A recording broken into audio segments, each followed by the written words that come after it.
হাবিব ভাই, ইনকিলাবে হাবিব ভাই, জোরসে বলো হাবিব ভাই, আমার ভাই হাবিব ভাই, হাবিব ভাই, হাবিব ভাই। আপনাদের সন্তান, আপনাদের ভাই শরীফ ওসমান হাদিকে যদি আপনারা ইনশাআল্লাহ মনোনীত করে জাতীয় সংসদে পাঠান, আমি ওয়াদা করছি 1 টাকাও জনগণের 1 পয়সাও হারাম খাবো না, 1 টাকাও চাঁদাবাজি করব না, এবং আমাদের কাউকে 1 পয়সাও চাঁদাবাজি করতে দিব না। সুতরাং আমাদের ইনসাফ, আমরা ইনসাফের বাংলাদেশ চাই। সেই ইনসাফের বাংলাদেশে যে গণহত্যা করে নাই, ক্রিমিনাল অফেন্স করে নাই, দলমত নির্বিশেষে সবাই আমাদের ভাই, আমাদের বন্ধু, সবাইকে নিয়ে আমরা একটা নতুন বাংলাদেশ গড়তে চাই। এবং সেই নতুন বাংলাদেশ আমাদের নিজেদের মধ্য থেকে আমরা ওয়াদা দিচ্ছি, 1টা পয়সা হারাম আমি এবং আমার ভাই বন্ধুরা খাবে না, আমরা কাউকে খেতেও দিব না। আপনাদের শুধু একটা কাজ, আমাদের বিরুদ্ধে প্রশ্ন জারি রাখবেন। আপনারা আমাদেরকে প্রশ্ন করতে থাকবেন আর আমরা উত্তর দিতে থাকবো। যখন মনে করব এই প্রশ্নের সঠিক উত্তর আমাদের কাছে নাই, তখন আপনারা আমরা যেন পদত্যাগ করতে বাধ্য হই, আপনারা সেই প্রেসার তৈরি করবেন। একই সাথে বলতে চাই, আমরা যদি ভালো কাজ করি, আমরা যদি ইনসাফের বাংলাদেশ বিনির্মাণে একটু এগিয়ে যেতে পারি, সেটুকুনো আপনারা আমাদের সাথে থাকবেন বলে আমরা দৃঢ়ভাবে প্রত্যাশা করি। বন্ধুরা, আপনারা জানেন এই জুলাই যুদ্ধে একজন অগ্রগণ্য সৈনিক, আমাদের চিত্র অভিনেতা এবং মডেল আসাদ ভাই, তিনি কি পরিমাণ রোল প্লে করেছিলেন হাসিনার বিরুদ্ধে রাজপথে। তার বন্ধুরা তাকে বলছিল এত কথা বলো না, তিনি বলছিলেন যে বাচ্চারা মারা যাচ্ছে, আমি বারান্দায় বসে দেখছি, এখনো কি আমি কথা বলবো না। এবং আসাদ ভাই, আমি লাকিলি যে তার পুরো পরিবার ঢাকা 8-এর ভোটার, সুতরাং আপাকে নিয়ে চলে এসছেন। আমি এই জুলাই যোদ্ধার সম্মানে আমাদের প্রথম লিফলেটটা আমি আসাদ ভাইয়ের হাতে তুলে দিতে চাই। আমি আসাদ ভাইকে অনুরোধ করতে চাই।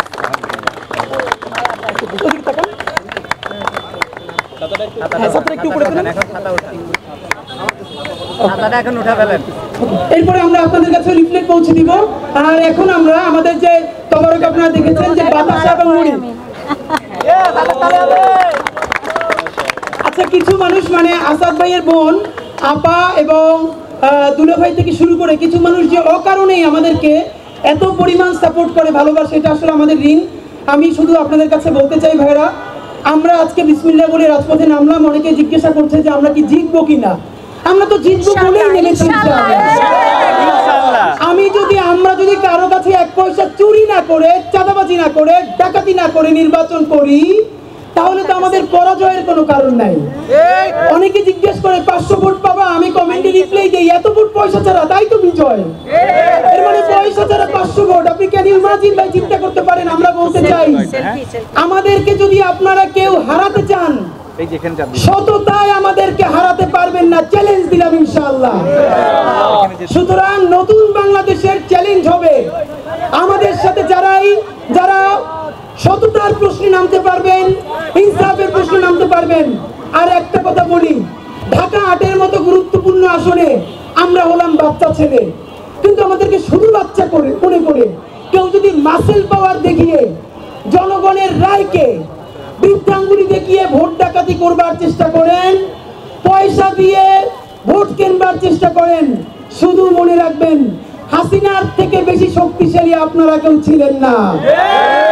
যেই বাচ্চারা হাসিনাকে পালাতে বাধ্য করেছে, আপনারা যদি ভোট ডাকাতির বা ভোট চুরির বা ভোট কেনার চিন্তা করেন, আপনারাও গণপ্রতিরোধের শিকার হবেন। সুতরাং একই সাথে বাংলাদেশপন্থী সকল রাজনৈতিক দলকে অনুরোধ করছি, আপনারাও আমাদের সাথে আসেন, ইনসাফের বাংলাদেশ বিনির্মাণে চলেন। আমাদের ইশতেহার হোক, চাঁদাবাজি করব না, চাঁদাবাজি করতে দিব না, 1 পয়সা হারাম খাবো না, 1 পয়সা আমার বন্ধুদেরকে হারাম খেতে দিব না, এবং এমপির এখতিয়ারের বাইরে আর কোনো কাজে হস্তক্ষেপ করব না। বাংলাদেশ জিন্দাবাদ, ইনকিলাব জিন্দাবাদ।